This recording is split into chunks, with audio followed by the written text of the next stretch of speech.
Eu falava semana passada sobre frieza espiritual. E no acampamento, Deus tocou no coração do preleitor e ele novamente falou de modo mais amplo, já colocando tanto a frieza espiritual como o desânimo espiritual. Tem muita gente hoje desanimada espiritualmente, mas o desânimo é só para as coisas do Senhor. Mas fica mais complicado quando essas pessoas se isolam, elas não querem ver ninguém, não querem sair de casa, querem ficar sozinhas. Aí você vê que o desânimo com a frieza espiritual, elas começam a evoluir para uma enfermidade psicológica. Então nós temos que estar atentos. Você conhece o seu corpo, você conhece quem é você, e você dá para fazer uma avaliação se você está bem ou se você não está bem. O que nós aprendemos lá, que o melhor lugar para ser curado é na presença do Senhor. Todos que passaram pelas provas que passaram, só foram curados na presença do Senhor. Asaf diz, até que eu entrei no santuário. Irmãos, até que a gente volte para a presença de Deus. Né? Tem que ser dessa maneira, na presença do Senhor. Amém? Vamos abrir a palavra de Deus no livro de Atos, no capítulo 1, no versículo 8. Vamos estudar hoje, aprender um pouquinho hoje, à luz da palavra de Deus, sobre o poder que nos é dado. Poder suficiente para nós fazermos missões aonde o Senhor nos enviar. Atos capítulo 1, versículo 8.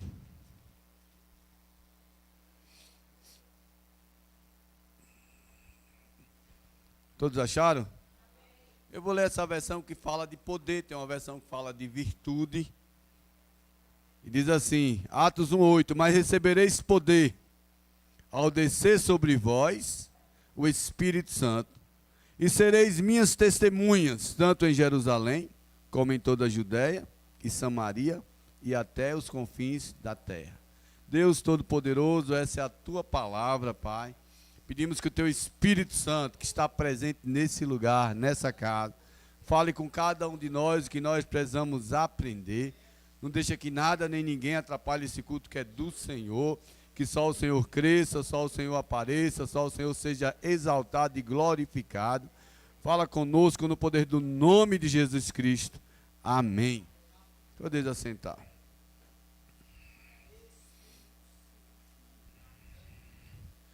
Eu estava vendo um comparativo esses dias e me chamou muita atenção. Imagine você receber um mapa para um tesouro valioso. Aí você tem um mapa, você sabe que tem o tesouro. Agora imagine que você não tem força para ir buscar esse tesouro. Adiantou teu mapa? Não. Agora, imagine você tem um mapa, você pode até ter força, mas você não tem a ferramenta para ir lá cavar o tesouro. Novamente não adianta. Não adianta. Por quê, irmãos? O que o Senhor está tentando mostrar para nós à luz desse texto, no livro de Atos, falando exatamente ali um pouquinho antes de Jesus subir ao céu, ele dá esse ensinamento aqui, eu posso dizer assim, um dos últimos ensinamentos de Jesus, antes dele voltar para a casa do Pai, e ele vai mostrar para nós,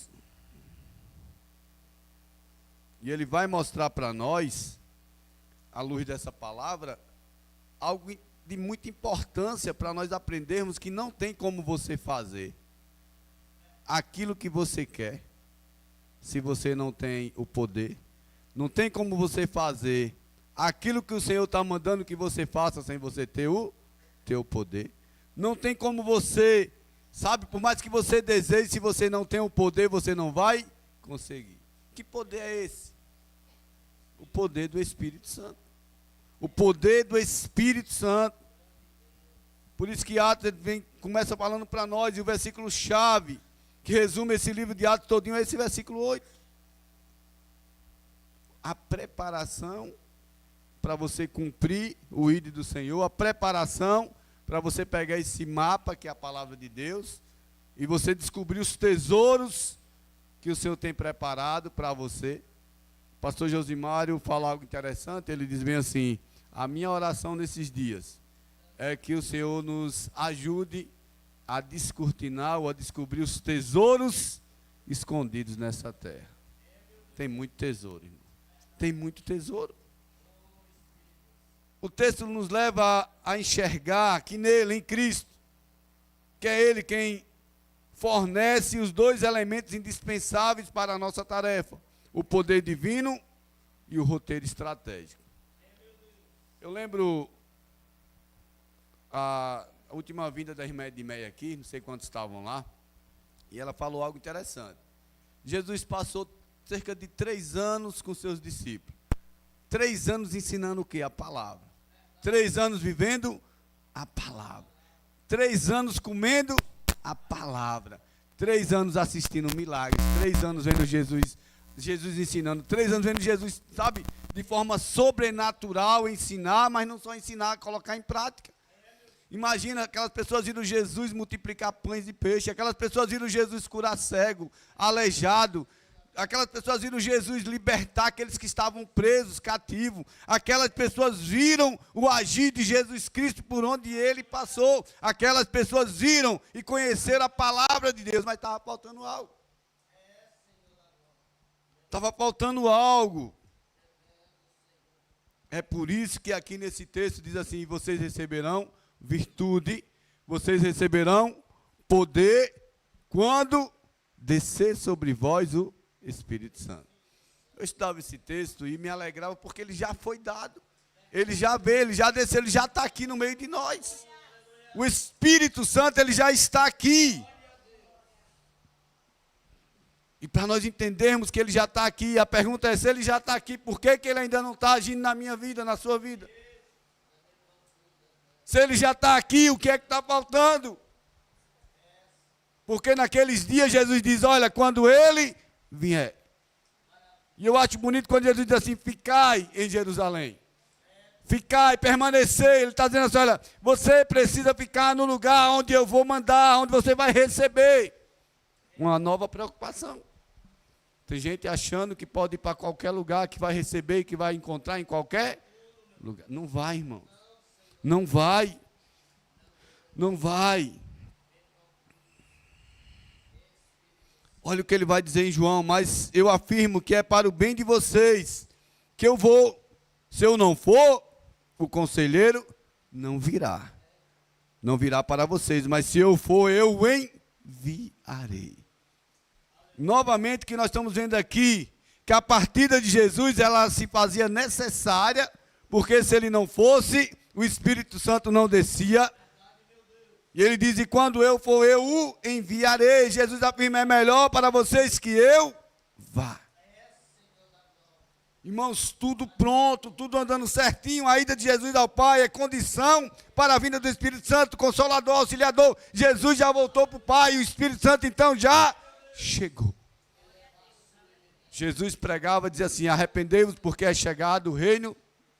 João Batista dizia assim: arrependei-vos porque é chegado o reino de Deus. Mas quando Jesus vai pregar, ele diz: arrependei-vos porque chegou. Chegou o reino de Deus. Chegou. E ele diz: quando ele vier, convencerá o mundo do pecado, da justiça e do juízo. Primeiro ponto: você pode ter o maior conhecimento da palavra de Deus, você pode estar na maior igreja, você pode ser a pessoa mais dotada de conhecimento, mas você não convence ninguém do pecado, da justiça e do juízo.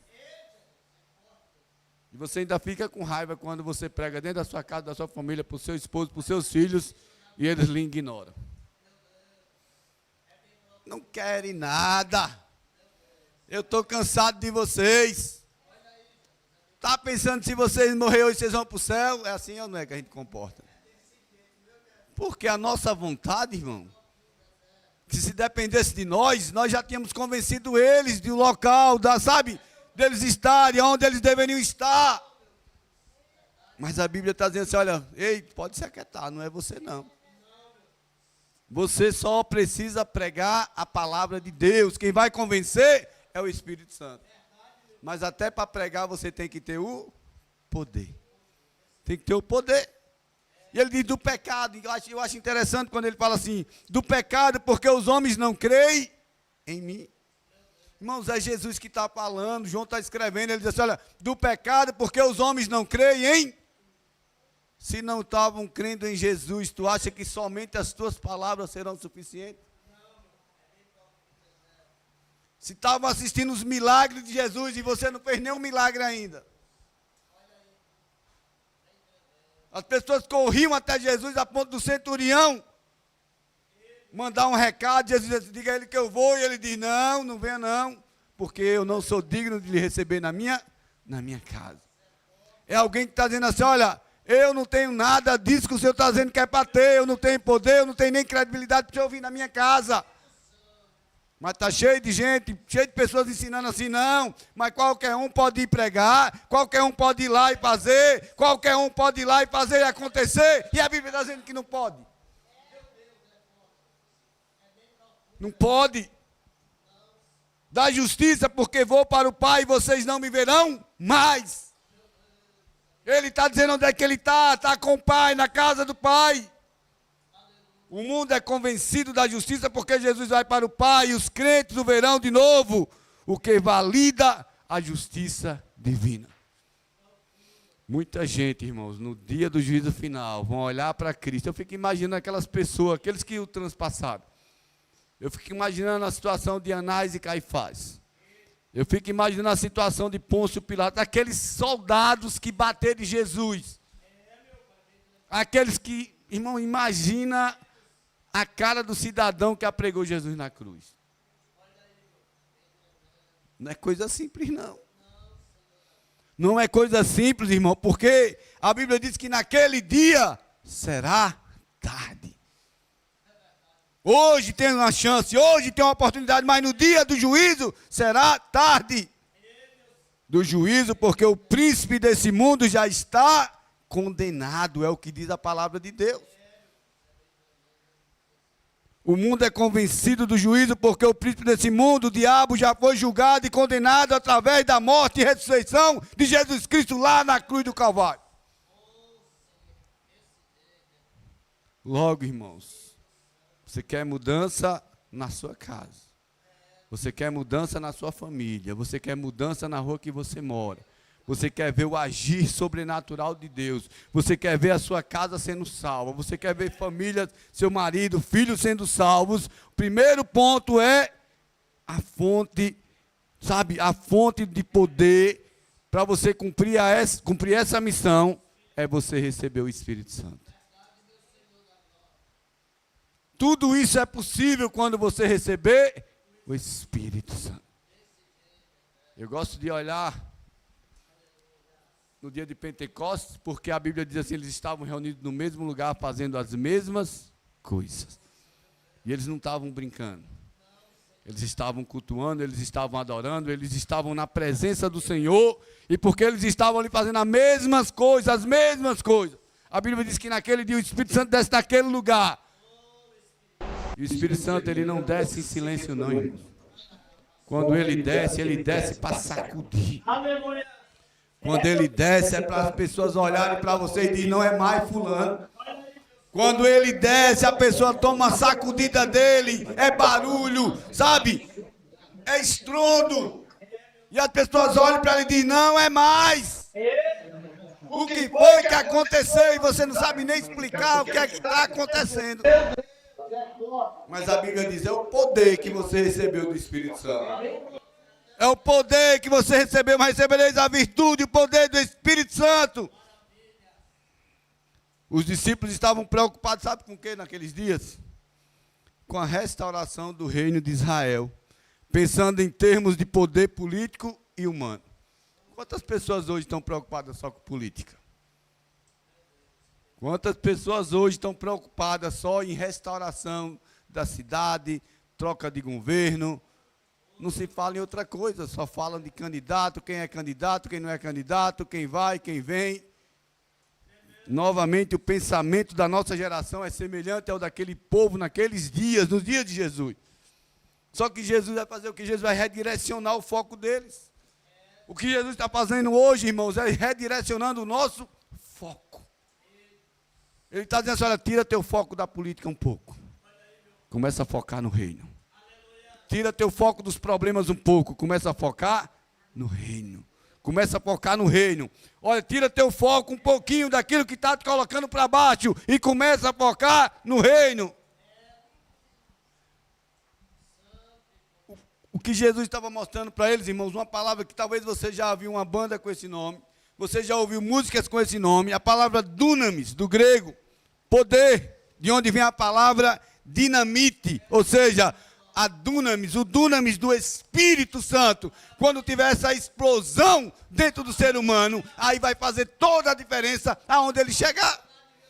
Imagina agora a cena, eu falei dos discípulos no início, eles tinham conhecimento, eles viram Jesus operar milagres e maravilhas, eles tinham a palavra dentro deles, mas eles ainda não tinham o quê? O Espírito Santo. Logo, ainda não tinha tido o quê? A dunamis, a explosão. Sabe por quê? A explosão só acontece quando junta palavra e Espírito.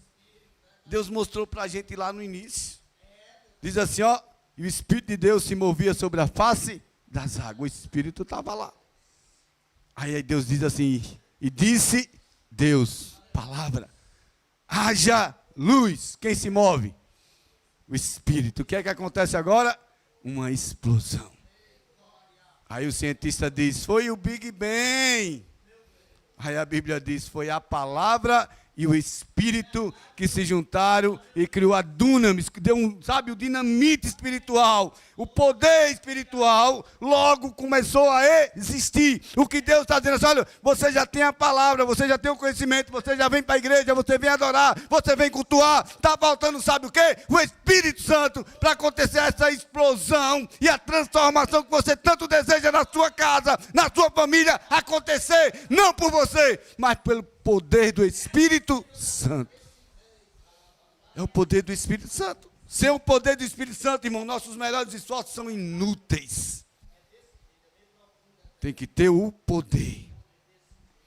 Você pode ter o melhor mapa, a melhor estratégia, os melhores recursos, os recursos mais abundantes, a melhor teologia, a mais apurada que você puder encontrar, mas sem o dunamis do Espírito Santo, não haverá conversão.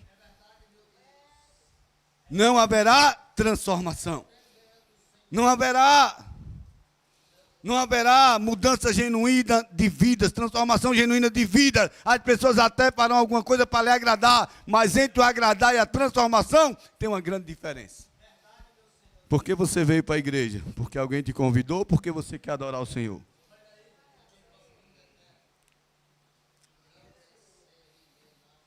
Você começa a ver a diferença? Qual a motivação para você vir para a igreja? É só porque você está sem fazer nada ou porque você quer mais de Deus?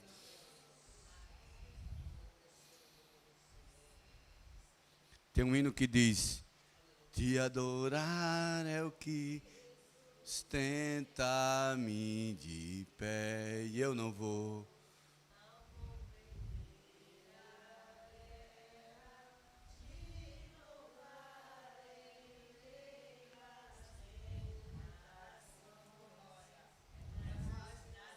Você começa a ver, irmãos, o que é que ele está falando? Que nós já temos o desejo, nós até cantamos o desejo, mas está faltando a dunamis, está faltando a explosão, está faltando o poder, está faltando o Espírito Santo.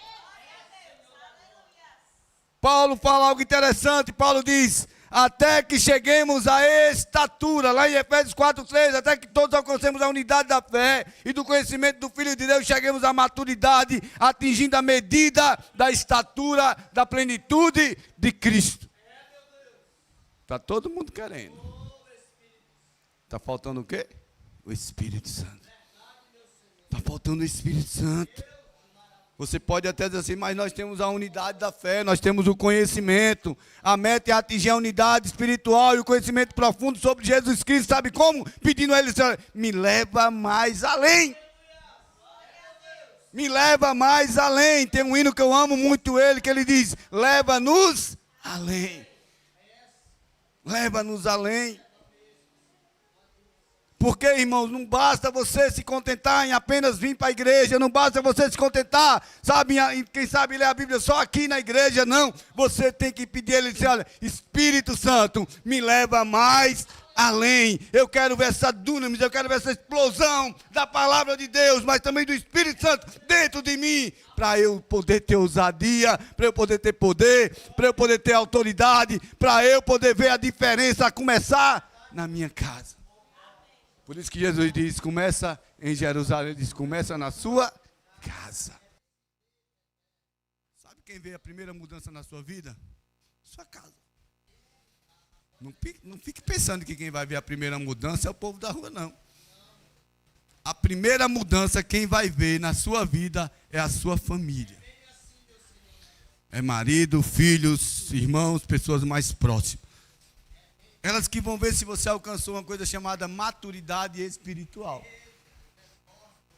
Irmão, só o título de crente não é suficiente, não, irmão. Eu sou da igreja A, da igreja B. Irmão, está cheio de gente aí dizendo que é de igreja. Não basta, não. Maturidade é amadurecimento, sabe? É esse amadurecimento que leva a um estado de maturidade comparado a Bíblia diz a um varão perfeito. A uma pessoa que pode dizer assim, está pronta. Eu gosto de olhar alguns pregadores falando sobre esse texto. E eu vi outro dia o Luciano Subirá falando bem assim, você já chegou à estatura de varão perfeito? E eu acho importante, achei bonito dizer assim, porque eu não cheguei, logo a minha busca não acabou. Porque, irmãos, nós tropeçamos todos os dias, nós pecamos todos os dias, nós caímos todos os dias, nós saímos da presença de Deus todos os dias. E não adianta você assim, eu não, sai. Alguém te ofende, você faz uma cara feia, você pode até não falar para fora, mas dentro está amargurado, com raiva, querendo se vingar da pessoa. Às vezes você vai ver, eu vou ter uma oportunidade. É assim muitas vezes que nós nos comportamos. Aí eu pergunto, chegou a maturidade? Que maturidade? Nós chegamos. Aí você diz, eu não sei por que o Espírito Santo não me usa. Porque você não dá lugar. Porque você não deixa, porque você ainda está preocupado com as coisas desse mundo. Você está parecendo os discípulos. Jesus, é agora que o Senhor vai trazer a restauração. É agora que o Senhor vai assumir esse trono. É agora que nós vamos botar esses romanos para correr. É agora. Eu sei, meu filho, vamos mudar o foco. Eu não vim aqui para a política, não.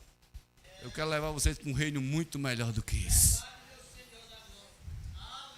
Crescimento constante, o objetivo final é a medida da estatura, da plenitude de Cristo, irmão. Maturidade espiritual completa.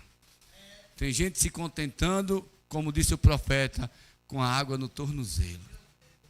E não é qualquer água que nós estamos falando do oceano da graça de Deus. Aí a pessoa diz, eu já estou molhando os pés, está bom demais.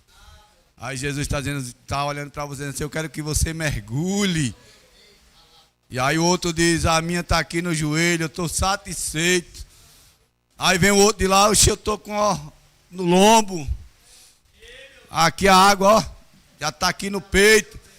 E novamente Jesus diz assim, eu quero que você mergulhe no oceano da graça de Deus. Porque você está se contentando apenas com o pequenininho, com o básico. Ele diz, eu quero que você vá muito mais além. Eu já falo aqui há algum tempo e hoje nós ouvimos novamente lá no acampamento o pastor falando. Está na hora de você ter suas próprias experiências e contar os seus próprios testemunhos. Porque eu orei e a pessoa foi curada. Porque eu clamei e o Senhor ouviu a minha voz. Porque eu dobrei meu joelho e eu já tenho até medo, porque quando eu dobro eu tenho intimidade. Essas experiências, você tem que contar suas experiências com Deus. Mas para isso você tem que ter um crescimento constante e ter uma maturidade espiritual. E para ter tem que ter o quê? A dunamis, o poder. Cadê o Espírito? Cadê o Espírito? Porque, irmãos, é tão importante essa capacitação, que ele nos fortalece de tal maneira que a gente consegue até enfrentar as falsas doutrinas. Esses dias eu estava estudando sobre algo que me chamou muita atenção. Tem uma religião aí que eles se vestem de branco. Não precisa nem falar o nome, que todos vocês sabem quem são. Agora, olha como o inimigo ele é sujo. Faz as pessoas entenderem que só aquelas pessoas são dignas de vestir branco. Não é assim? E quando você vê alguém de branco, você já fica pensando, será se é daquela religião? Você fica meio que confuso, porque o inimigo quer justamente isso, confundir a sua mente. Porque a Bíblia diz que veste branca, irmão, tem a ver com justiça. Vamos mais além. A Bíblia diz assim, ó. Na Bíblia, vestes brancas simboliza pureza, justiça e salvação. Representando a cobertura da justiça de Cristo e a santidade do fiel. Aí uma religião adotou, sabe para quê? Para trazer confusão na cabeça das pessoas. Aí Jesus diz assim, ó. Comprai de mim vestes brancas de justiça. O que ele está dizendo é assim, olha, não tem outro lugar. Mas o inimigo tenta confundir a cabeça das pessoas, mas a maturidade espiritual nos leva a ter esse discernimento e discernir aquilo que o inimigo está tentando confundir na nossa cabeça. Pureza e inocência. O branco é universalmente associado à pureza, simbolizando uma alma limpa e livre do pecado. Que não é o caso de muitas religiões por aí. Que não é o caso de muitas pessoas por aí. Até está de branco, mas é só o pano branco. A pureza, a fidelidade, a salvação, a graça e a justiça do Senhor está longe. Está longe. Justiça de Cristo, ter vestes brancas significa estar coberto pela justiça de Cristo, sendo, portanto, justificado por Ele. Mas tem muita gente aí, sabe como? Sendo enganada. Sendo enganada. Apocalipse 3 vai falar assim aos fiéis de Sardes. E é prometido aos fiéis de Sardes que andarão com Cristo em vestes brancas, se não sujarem suas vestes. Jesus disse assim, eu vou sujar suas vestes. Ele diz o quê? Se não sujarem. Se você não tiver cuidado, o inimigo está doido para sujar as vestes de muita gente, irmão. Ele está querendo sujar as vestes das pessoas. A grande multidão é descrita como sendo composta por aqueles que vieram da grande tribulação e levaram as suas vestes e lavaram as suas vestes no sangue do Cordeiro. E lava no sangue, mas as vestes ficam brancas. Brancas, alvas como a neve, brancas como a lã. Mas se nós não tivermos cuidado, o inimigo vai continuar enganando. E nós temos que ter essa maturidade, irmão. É por isso que é preciso receber o Espírito Santo. É preciso estar disposto a receber o Espírito Santo, porque é Ele quem convence do pecado, que regenera o coração e quem nos dá a ousadia para testemunhar. É por isso que eu comecei aqui com os irmãos, testemunhando acerca do que aconteceu nesse quarto encontro de ontem.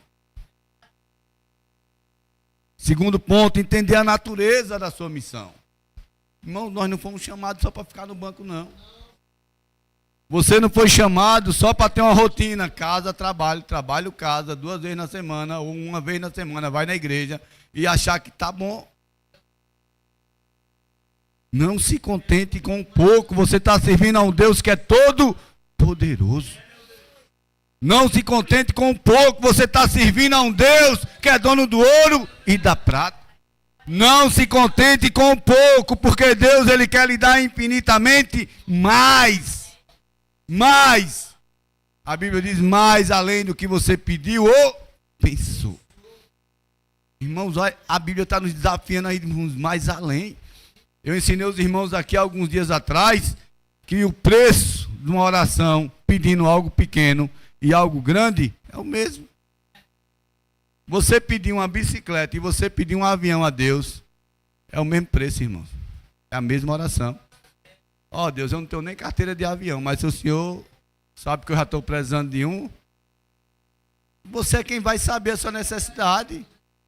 Ó Deus, o Senhor sabe, eu já estou precisando de um carro, diga a Ele. Ele é o dono, meu irmão. Todo mundo que está aqui, tudo que você tem, tudo que eu tenho, é apenas mero administrador das bênçãos que Deus nos deu. Qual a sua necessidade? Qual a sua necessidade? Você tem que pedir a Deus, sabe por quê? Porque existe uma natureza para a sua missão. E a natureza é você ser testemunha de Cristo. Você só pode testemunhar da experiência que você tem. Qual a sua experiência? Uma coisa que você pediu e Deus respondeu. Agora você tem que ter maturidade para saber que tem oração que é respondida instantaneamente e tem orações que levam anos. A oração de Neemias está orando ao Senhor, jejuando, para falar com o rei. E o rei olha para ele e diz: tu está diferente. Na linguagem nordestina, macho velho, o que é que tu tem? O que foi que te mordeu? Ou como dizia os matigos, ô bichinho, tu tá estranho. E aí ele disse que ali naquela hora faz a oração mais rápida da vida dele. E aí diz o rei: ó, eu tô ruim mesmo. A minha cidade está destruída, os túmulos dos meus pais estão esbagaçados. E ele: o que é que você quer? Eu quero reconstruí-los. E o rei diz: vou mandar até recursos para você reconstruir. Mostra para nós, irmãos, que a oração, sabe, dentro daquela necessidade que você tem, juntamente com o poder que você recebeu do Espírito Santo, vai fazer com que Deus traga à existência aquilo que não existe. O que é que tem lhe afligido esses dias? Como é que você tem orado? Qual é a sua necessidade? Como é que você tem orado? Porque poder que Deus está dando para nós, para a igreja dele nesses dias, é o poder sobrenatural da dunamis, é a junção da palavra e do Espírito, sabe aonde? Dentro de cada um de nós. Dentro de mim, dentro de você, e não diminui porque está em mim, e não diminui porque está em você, não. É o mesmo poder, é a mesma autoridade, é a mesma dunamis, é a mesma. Pedir pouco e pedir muito, irmãos, só depende de você. Eu só lhe digo uma coisa: o nosso Deus é grande. O nosso Deus é grande.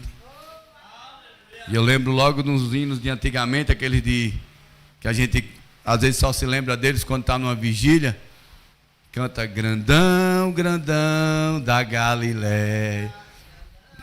Talvez os irmãos lembram logo. E a gente só canta às vezes nesses momentos. Em segundo lugar, Jesus define claramente qual é a nossa função. Ele diz: ser-me-eis testemunha. Como você tem testemunhado de Cristo? Como você tem testemunhado de Cristo? Uma testemunha é alguém que relata o que viu e ouviu. Está cheio de falsas testemunhas. O mundo nos mostra as falsas testemunhas. Mas Jesus nos trouxe aqui para dizer que nós somos testemunhas verdadeiras. O que ele está querendo mostrar para mim e para você, que nós vamos testemunhar de fatos verdadeiros, de orações que nós fizemos e que o Senhor respondeu. Nós vamos falar daquilo que o Senhor vai fazer, já começou a fazer na nossa casa, a partir do momento que nós começamos a orar. Irmãos, tem algo que a nossa geração está botando algumas coisas de lado, e a palavra de Deus está nos fazendo trazer de volta, como jejuar e orar. Colocar propósito diante do Senhor. Senhor, eu sei que o jejum não vai mudar o Senhor, mas o jejum vai me mudar. Eu sei que o jejum não muda quem o Senhor é, mas pode mudar a mim, que sou pecador, que sou falho. Quem sabe se você tiver coragem assim, que sou problemático, eu é que crio problema com as pessoas. Porque eu quero ser restaurado, eu quero mudança na minha vida, eu quero testemunhar que o Senhor está operando milagres e maravilhas a partir da minha vida. Talvez você não se sinta grande, um grande pregador, um grande teólogo, mas você pode falar o que Jesus tem feito na sua casa. Você pode falar o que Jesus está fazendo na sua vida. Você pode falar o que Jesus está fazendo na sua família. Você pode falar de uma cura, você pode falar de uma transformação, você pode falar de um livramento, você pode falar. Jesus diz: vocês vão ser testemunha de mim. Falar de Cristo, falar daquilo que Jesus está fazendo. A mensagem central aqui não é sobre a igreja, não é sobre a denominação, não é sobre a opinião pessoal, é sobre uma vida com Cristo. É sobre uma vida com o Senhor. É sobre uma vida cheia de poder, de autoridade que o Espírito Santo vai lhe dar. A Bíblia diz que porque dele, por ele e para ele. Quem é, irmão? Jesus. Nós louvamos aqui, é ele. É ele, nós louvamos aqui constantemente esse hino. Quando falamos do que vimos e ouvimos sobre Cristo, o Espírito Santo, ele usa o nosso relato pessoal. Sabe para quê, irmão? Para tocar no coração das pessoas. Porque tem muita gente que conhece o nosso antes. Mas o Espírito Santo quer que elas conheçam o nosso depois, no processo da mudança. No processo da mudança. Para nós terminarmos, terceiro, o roteiro estratégico da missão, ele diz do local ao global, tanto em Jerusalém, como em toda a Judéia e Samaria, até os confins da terra. Jesus fornece um roteiro claro, estratégia clara. Jerusalém representa o nosso contexto imediato. Não adianta você querer ir fazer missões na África, quando você não faz nada aqui. Não adianta você querer sair do Quissé para evangelizar uma família lá no Tijuaçu, ou quem sabe lá no Carrapichel, ou quem sabe lá em Juazeiro ou Petrolina, se você não começou a evangelizar a sua. Não adianta, irmãos, você querer ir para muito longe, fazer uma missão longe, quando tem pessoas dentro da sua casa que não tem o nome escrito no livro da vida. Não adianta. Não adianta. A missão começa aonde nós estamos. Aonde é que você está? Aonde é que você está? Aonde você está, irmãos, é onde a missão começa. Agora uma coisa é certa. Quando você começa aonde você está, Deus te honra no lugar, mas Ele começa a te levar. E Ele começa a te levar para outros lugares. Judéia simboliza a nossa região, o estado. Pessoas da mesma cultura, mas que estão geograficamente mais distantes. Pessoas que falam a mesma língua, mas que estão cultuando deuses diferentes. Pessoas que nós falamos com ela de muitas coisas, mas nunca falamos que Jesus é o Salvador. Conheço pessoas que passam horas e horas falando de futebol. Outros perdem a noite falando de política. Nós ainda somos a geração daqueles que perdiam tempo assistindo novela ou falando de novela. E a pergunta é, e Cristo, onde é que está? Falou quanto de Cristo essa semana? Falou para quem do Senhor essa semana? Falou para quem? Judéias requer um esforço intencional para sair, sabe, do local onde você está, para começar da sua casa, para ir falar de Cristo na casa do vizinho. Você fala de tantas coisas com o seu vizinho, menos de Cristo. O vizinho só sabe que você é crente porque você passa para a igreja com a Bíblia debaixo do braço. Samaria representa uma barreira cultural e muitas vezes racial. É quando você está tão pronto e preparado, falando na sua casa, na sua família, nos seus vizinhos. As pessoas quando lhe veem dizem, eita, já vai falar de Jesus. Eita, eu vou até esperar que eu quero saber o que foi que Cristo fez na vida dela essa semana. A pessoa dos milagres, vem ali, ó. Poxa, eu vou esperar porque aquela irmã ali, aquele irmão quando ora, meu irmão, tem uma coisa nele que é diferente dos outros.